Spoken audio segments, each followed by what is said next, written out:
5 డిఏల విలీనం ఉద్యోగులకు వరమా లేక ప్రభుత్వ ఆర్థిక వ్యూహమా? సామాన్య ఉద్యోగికి అర్థమయ్యేలా ఒక సమగ్ర విశ్లేషణ. ఇటీవల ఉద్యోగ సంఘాలతో జరిగిన సమావేశంలో ఉప ముఖ్యమంత్రి భట్టి విక్రమార్క గారు ఒక కీలక ప్రకటన చేశారు. రావలసిన 5 డిఏలను పీఆర్సీలో విలీనం చేస్తాం అని ఆయన అన్నారు. పైకి వినడానికి ఇది చాలా సంతోషాన్నిచ్చే వార్తలా అనిపిస్తుంది. ఒకేసారి 5 డిఏలు పీఆర్సీలో కలిసిపోతే జీతం అమాంతం పెరిగిపోతుందని సామాన్య ఉద్యోగి ఆశిస్తాడు. కాని ఆర్థిక శాస్త్రం మరియు ప్రభుత్వ నిబంధనల లోతుల్లోకి వెళ్లి చూస్తే దీని వెనుక ప్రభుత్వ ఖజానా భారాన్ని తగ్గించుకునే ఒక భారీ వ్యూహం దాగి ఉందన్న విషయం అర్థమవుతుంది. అసలు ఈ 5 డిఏల విలీనం ఏంటి? మధ్యంతర భృతి ఐఆర్తో దీనికి ఉన్న లింక్ ఏంటి? సామాన్య ఉద్యోగికి అర్థమయ్యేలా దీని వెనుక ఉన్న అసలు కథను విశ్లేషించుకుందాం. 1. ముందుగా బేసిక్స్ అర్థం చేసుకుందాం. మధ్యంతర భృతి ఐఆర్ ఇంటరిమ్ రిలీఫ్. పీఆర్సీ అమలు కావడానికి సమయం పడుతుంది కాబట్టి ఈలోపు ఉద్యోగులకు తాత్కాలిక ఊరటగా ఇచ్చే ముందస్తు మొత్తమే ఈ ఐఆర్. ప్రస్తుతం తెలంగాణ ఉద్యోగులు అక్టోబర్ 2023 నుంచి 5% ఐఆర్ తీసుకుంటున్నారు. ఇది ఒక రకంగా అడ్వాన్స్ లాంటిది. కరువు భత్యం డిఏ డీర్నెస్ అలవెన్స్. నిత్యావసరాల ధరలు పెరుగుతున్న కొద్దీ దాన్ని తట్టుకోవటానికి ప్రభుత్వం ప్రతి 6 నెలలకోసారి జనవరి 2024 నుండి జనవరి 2026 వరకు మొత్తం 5 డిఏలు పెండింగ్లో పడతాయి. జులై 2023 తర్వాత వచ్చే డిఏలను అంటే 2024 జనవరి, జులై, 2025 జనవరి, జులై, 2026 జనవరి డిఏలను పీఆర్సీలో కలపకూడదు. వాటిని కొత్తగా మారిన బేసిక్ పే పైన విడిగా ఉద్యోగులకు చెల్లించాలి. కానీ ప్రభుత్వం ఈ 5 డిఏలను కూడా పీఆర్సీలో విలీనం చేస్తాం అని చెప్తోంది. ఇక్కడే అసలు మతలబు ఉంది. 3. అసలు మతలబు ఎక్కడుంది? ప్రభుత్వం పీఆర్సీని ప్రకటించేటప్పుడు 2 పదాలను వాడుతుంది. ఒకటి నోషనల్, రెండవది మానిటరీ. నోషనల్ అంటే కేవలం కాగితాల మీద సర్వీస్ రిజిస్టర్లో మాత్రమే జీతం పెరిగినట్లు లెక్కలు వేస్తారు. కానీ పెరిగిన జీతం చేతికి నగదు రూపంలో రాదు.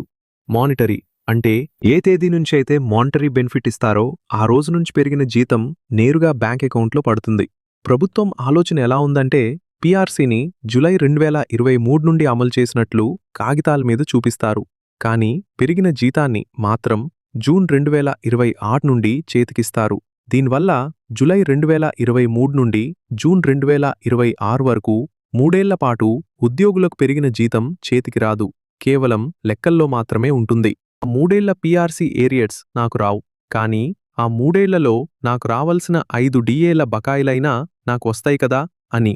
ఇక్కడే ప్రభుత్వం తన మధ్యంతర భృతి ఐఆర్ అస్త్రాన్ని ప్రయోగిస్తుంది.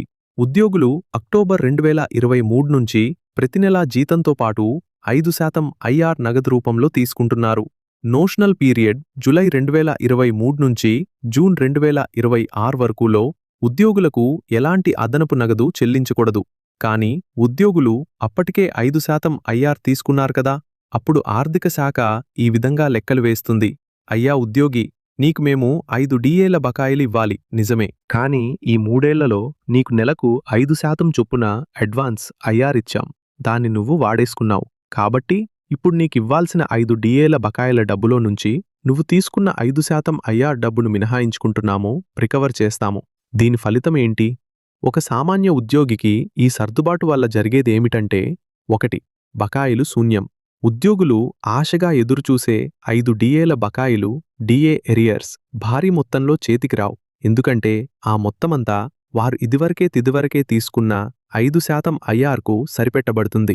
ఒకవేళ ఏమైనా చిల్లర మిగిలితే అది జీపీఎఫ్ ఖాతాలో జమ చేస్తారు తప్ప చేతికి క్యాష్ రాదు. 2. ప్రభుత్వానికి డబుల్ లాభం. మేము ఉద్యోగులకు ఒకేసారి 5 డిఏలిచ్చేశాం, పీఆర్సీ అమలు చేశాం అని ప్రభుత్వం ఘనంగా ప్రకటించుకోవచ్చు. దానికి తగ్గ క్రెడిట్ తీసుకోవచ్చు. అదే సమయంలో ఆ 5 డిఏల బకాయిల కోసం వేల కోట్ల రూపాయలను ఉద్యోగుల ఖాతాల్లో జమచేసే ఆర్థిక భారం ప్రభుత్వ ఖజానా మీద పడదు. సారాంశం: 5 డిఏలను పీఆర్సీలో విలీనం చేయటమనేది ఉద్యోగులకు ఒకేసారి పెద్ద మొత్తంలో వేతనం పెరుగుతుందనే భ్రమను కలిగించినప్పటికీ వాస్తవానికి ఇది ప్రభుత్వం బకాయిల భారాన్ని తప్పించుకోవడానికి వేసిన ఒక తెలివైన అకౌంటింగ్ వ్యూహం.